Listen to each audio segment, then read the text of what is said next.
আসসালামু আলাইকুম এভরিওয়ান, কেমন আছেন আপনারা সবাই? আশা করি ভালো আছেন। রমজান মাসে আমরা একটা ভিডিও দিতে পারি নাই, আর এটা হচ্ছে ঈদ ব্লগ। প্রথমবারের মতন অনেকদিন পর আমরা ভিডিও আপলোড করতেছি। তো এদিন আমরা যেতেছিলাম দিঘিচর। তো আমরা অর্ধেক রাস্তা আইসা তারপর আপনার ক্যামেরা চালু করছি। আর এদিকে এই কুকুর মিন্টুর ভূতে দোষে উপরে গিয়ে বসে আছে, নিজের বিড়াল মনে করতেছে। তো মা আমি আর নববী সেম সেম জামা পরছি, আর আমরা অর্ধেক রাস্তা আসছি। এখানে দিঘিচর হইতেছে কাশীপুরের ওইদিকে, দেখি বালুর চর এই টাইমে এসে দেখতে যে ওদিকে মানে অ্যাট্রাকটিভ কিছু নেই, আমরা শুধুই যেতেছি ময়লা পানি দেখতে। নববীর রাস্তা অবস্থা অনেক বেশি বাজে, অনেক ঝাঁক খাইতে খাইতে আমরা গেছি। তিনজনে সেম সেম জামা, আর বাবা ম্যাচিং করে একটা শার্ট। তো এদিকে আমরা আসছি, এদিকে শুধু একটু পানি টানি এগুলাই। ওই পাশে এলো গিয়া ওইদিকে ঘাট। আমরা ভাবছিলাম এদিকে খাবারের কিছু পামো, কিন্তু খাবারের ওরকম কিছু না। আর এদিকে যে টাইটানিক গেতেছে, আর ওই যে টাইটানিকের রোজ গরিবের রোজ। কিন্তু এদিকে বাতাস অনেক সুন্দর, বসা কিছু নয়, যে ইটের ভাটা। যারা যারা এবার এসএসসিতে ফেল করবেন তারা ওইদিকে যাবেন গা, ভালো কাজ পেয়ে যাবেন। ইট ভাঙলে প্রতিদিন 500 টাকা করে পাওয়া যায়। ওই যে ডিগ্রির চর, ওই যে ডিগ্রির চরের ইটা দেওয়া উপরে। এদিকে শুধুই হাঁটতেছি, কোনো কাজ না। একবার ভাবছিলাম পার হমু, পরে অবৈকার পার হই নাই। আবার আইসি টাইটানিক, বাংলাদেশের গরিব টাইটানিক। এই যে আমার মায় ভিডিও করে, কিন্তু তারাই দেখা যায় না। আর এদিকে আমরা শুধু এই চিপাটাতে ঢুকছি নববীর পিছন পিছন আমিও দৌড় মারছি। শেষ মাথায় গেছি আমি, এই রাস্তাতে আসছি, নববীর কিনারে চিপাতা ঢুকছে, চিনারে চিপাতা ঢুকে অর্ধেক গিয়ে গেছে। আসার আর জায়গা নেই, পরে গিলাই পাড়ায় আসছে। বাবা ওই দিক দিয়ে ডাইকা ডাইকা রাগ করে গেছে গা। পরে আমরা আবার ব্যাক করছি পিছনে। মানে জায়গা ঘুরার কিছুই নাই, মানে রিল্যাক্সের জন্য ওদিকে যাওয়া যেতে পারে। ওদিকে শুধু পানি, একটু বাতাস, খাবারের মতন ওইরকম কিছু নাই। আর এগুলারে কি কয়, এগুলা অনেক বড় বাস আকারের কিছু, নাম কি আমি জানি না। এটার ভিতরে ইট পড়ে শুধু এরা জানি। ওই যে আমি জালবা স্টাইলে হাইটটা আইতাছিলাম। এদিকে আপনার মামা, আমার মামা, সবার মামা সূর্য মামা। আর এদিকে আমার মায়, পিছনে আমি। আর নবাবে ওই চিপাতা ঢুকা চিলাচিলি করতেছে, মা আমার নিয়ে যাও, ওই চিপাতা হাঁটতে পারবো না, ওই চিপাতা ঢুকছে। এদিকে আমরা বাবা আমার অলরেডি গেছে গা, তারপর আমরা আবার পিছন দিকে হাঁটা শুরু করছি। মানে আমরা ভিতরে গেছি, বসেও না, একটু ঘুরে আবার বের হয়ে গেছি গা। আমরা ভাবছিলাম কিছু খাবার আছে, ওইরকম খাবারে কিছুই নাই, ওই যে ঝালমুড়ি টুকিটাকি খাবার। পরে আর কি করবো, ওইগুলাই খাইতে হয়েছে। এই যে এদিকে উপরে কি লেখা, ডিগ্রিচর ফেরিঘাট, জামে মসজিদ।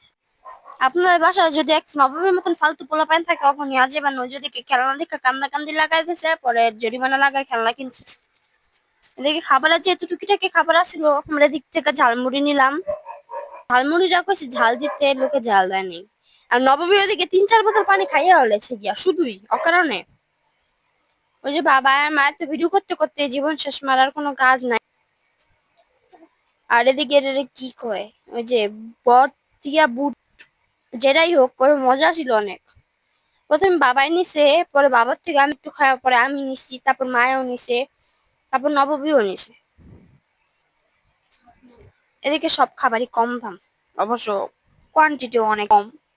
কিন্তু আমার কাছে এই বটটা অনেক ভালো লাগছে। যারা এগুলা খান তারা বুঝবে, খাইতে পারেন, ট্রাই করতে পারেন, মজা। একটু কি আসিল, এটা আমারটা। আর তারপর আমরা এদিক থেকে পিঠাইছি। ভর্তা বেশি আসিল না, যেটাই ভর্তা, একটা শুটকি ভর্তা মনে হয় অনেক মরিচের ফ্লেভার ছাড়া আর কোনো কিছু ফ্লেভার বুঝে যেতেছিল না। পিঠাটা অনেক বেশি পারফেক্ট, অনেক সুন্দর ফুলছে। কিন্তু ঝাল ভর্তা আর গরম ধুলাই 12টা বেজে গেছে, মুখ খামাইয়া 12টা বেজে গেছে।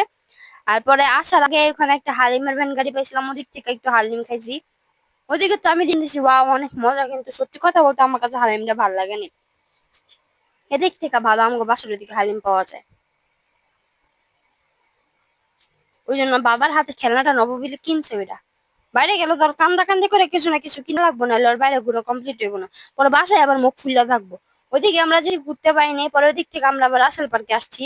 তো রাসেল পার্কের মানে ভিতর সাইডে যেটা, ওইদিকে এরকম নৌকা, তারপর চড়ক গাছ এগুলো থাকে, অনেকদিন ধরে আছে, মানে কিছুটা মেলার মতন। তো নবমী বলতেছিল এদিকে উঠবো, এখন নবমী ভয় পায় না, ওইটাই উঠে না উঠে ওই যে ঘোড়া এটা উঠেছি। তাও এটার ভিতর অর্ধেক উঠটা চিৎকার চেঁচামেচি করে এরা অফ করে দিছে সবসময়, এগুলো অনেক ডরায়। মানে আমরা সবাই নববিধম গৌতম খুশি যখন প্রথম একটা চক্কর মারছে, ওর মুখে পুরো রিয়াকশন বদলাই গেল গা, হাসি মুখটা প্রায় কান্না করে দেবো। দেখুন কি অবস্থা ওর পিছনের বাচ্চারা কি সুন্দর করে মজা করতেছে, আর গাধা দেখেন মুখের অবস্থা কি করছে। হইছে মা, হইছে মা, নামো মা, নামো, চিলে চিলে লাগাই দিছে। ওর মতন পোলাপাইন থাকলে কি ওর ঘর থেকে বাইরে না ফালতু। আর না আমি বদনাম করতেছি, ওর লগে আমার ঝগড়া লাগছে, কিন্তু তা ওই বেহার মতন আমার লগে বই বয়স দেখতেছে জানতে কাছা। তারপর নামাজ আবার বাবাই দৌড়তে গিয়ে ওরে ধরছে। তারপর নবমীরে বলছিলাম নোকে ওরে কথা কথা হইনি তুমি, মানে ওই অনেক ভয় পেয়েছি, অনেক ভীতু একটা। ওরা আর কি বাবা লগে খাতির লাগাইতেছে, ওর আর কোনো কাজ নাই। এদিকে খাবার এরকম আসিল, কিন্তু আমরা যে ওদিক থেকে টুকিটাকে খাইয়ে আসছি, পেট প্রায় ভরা আসিল। আর ওই একটা ছোট্ট কুকুরের বাচ্চা অনেক কিউট, রাস্তাঘাটে না আমার কুকুরের বিলের বাচ্চা দেখলে না দৌড়াই গিয়ে ধরতে মন চায়। যদি কুত্তা আমার কামায় আমার কামড় দেয়, শুদ্ধ কথার মাঝখানে অশুদ্ধ কথা ঢুকাই দিছে। নবমী এগুলি যেটা দেখবো রাস্তায় সেটাই আর খাওয়া লাগবো, খাকা আমার কি, আমি খাইতে পারি চলে। পরে আবার যে আইসক্রিম নিছে, কিন্তু আইসক্রিমটা আমার কাছে ভালো লাগছে, এগুলা বেশিরভাগ সময় একদম বাজে হয়, কিন্তু আইসক্রিমটা মজা ছিল। আর নবমীরে সচরাচর আইসক্রিম খাইতে দেওয়া হয় না, একটু আইসক্রিম খাইলে ওর অবস্থা ঠান্ডায় 12টা বেজে যাবো।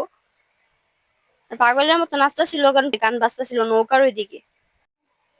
আমিও আইসক্রিম খাইতেছি, আমারও বেশি কাজ নাই, কিন্তু এদিন আমি আমার মনের মতন কয়েকটা ছবি তুলতে পারছি, এরাই অনেক। আমি এমনিতে বাইরে গেলে ছবি টবি এরকম তুলি না, কিন্তু কেল্লি গান জানি না, আমি ওদিন ছবি তুলছি অনেকগুলা। আর আমি আবেগের চোট অনেকগুলা বরফ একবারে মুখে দিয়ে।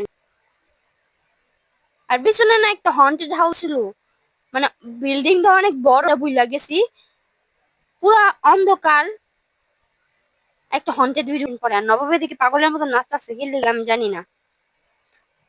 আমাদের জামা সবাই কিন্তু বলবেন সেম প্রিন্টের, ডিজাইনও প্রায় সেম, কিন্তু একটু ডিফারেন্স আছে। ওই যে হাঁস, ওদিক থেকে না একটা মহিলা ডাক দিছে, পুষ্কুরটা সোজা দৌড় মারলো, ওই বাসায় মনে হয় হাঁস পালে। ওই যে ফুকা গুলা দেখা গেছে। তারপর আমি আমার ওজন মাপাইছি, আমার ওজন 10 কেজি বাইরে গেছে, আমি অনেক হতাশ। ঈদটা গেল, আমি ডায়েটিং করতে হইব। আমি কত কেজি আসলাম, কত কেজি হয়েছে সেটা না কইলাম, কিন্তু এরা কই আমি 10 কেজি বাইরে গেছি গা, হাউ টু পসিবল। আর নবমী কম, নবমী মনে হয় 2 কেজি ওজন বাড়ছে। আর দিকে আমি পোস্ট দিতেছিলাম, আমি ভাবছি মায়ের ছবি তুলতেছে, পরে মায়ের ভিডিও করতেছিলাম। আর ওদিকে একটা সাপ দেখছি আমরা, ওইটা স্পষ্ট আমরা দেখতে পাচ্ছি, কিন্তু ফোনে কতটুকু বুঝে যেতেছে আমি জানি না, কিন্তু একটা ছোট্ট সাপের বাচ্চা ছিল। আর বাইরে কি আমাদের 3-4 বোতল পানি বান্ধা লাগবেই, ঠান্ডা পানি, ঠান্ডা পানি না হলে আর কিছু লাগবে না। আলদির মাঠা পাইছিলাম, প্রথমে ভাবছিলাম মজা হইব না, স্ক্যাম এরকম মাঠা, মানে বলে কি মজা, পরে খেয়া দিয়ে শুধু মিষ্টি আর কিছুই না। কিন্তু এই মাথাটা আসলে অনেক ভালো, মজা ছিল খাইতে। আমি 1 গ্লাস খাইছি, আমার মা 2 গ্লাস খাইছে। প্রথমে মারে দিছে, আমার মায়ের প্রায় খাই আমার মার চোখ উল্টাই যাচ্ছে গা। সত্য কথা বলতে আমার কাছে ভালোই লাগছে। আর এর লগে একটা খাবার যেটা আমি আর আমার মা কখনোই পছন্দ করি না, আখের রস, বাবা নবমী খায়। আর ওদিন ঘুরতে বেরোয় কমপক্ষে আমার বাবার লগে 10 জন মানুষের, মানে এমনি র্যান্ডমলি পরিচয়, পরিচয় কি মানে চেনা ছিল না, দেখা হয়ে গেছে। তো ওই দিক থেকে আমার দাদিদের বাসার সামনে ছিল, আমরা দাদিগো বাসায় গেছি। আর এর দাদিগো বাসায় 2টা অ্যাকোয়ারিয়াম আছে, এই মাছগুলা এত কিউট। ওইদিকে আরো অনেক সুন্দর সুন্দর মাছ আছিল, কিন্তু গিয়াতে ওইগুলা নাই। একুয়ারিয়ামের আকর্ষণ হলো গিয়া ছোট ছোট কালারিং মাছগুলা, সবুজ, নীল, তারপর গোলাপি কালার, এগুলার বাচ্চা হলো গিয়ে ছোট, পাশে ছোট একুয়ারিয়ামে এই বাচ্চা রাখছে, এগুলো হইলো ওই বড় মাছের বাচ্চা। তো আমাদের আজকের ভিডিওটা কেমন লাগছে, একটা যারা ভিডিও কাজ পেতেছেন এর জন্য ভয়েস দিতেছি বসা। ভালো লাগলে লাইক কমেন্ট শেয়ার করে আমাদের পাশে থাকবেন। সবাই সুস্থ থাকবেন, ভালো থাকবেন। আসসালামু আলাইকুম।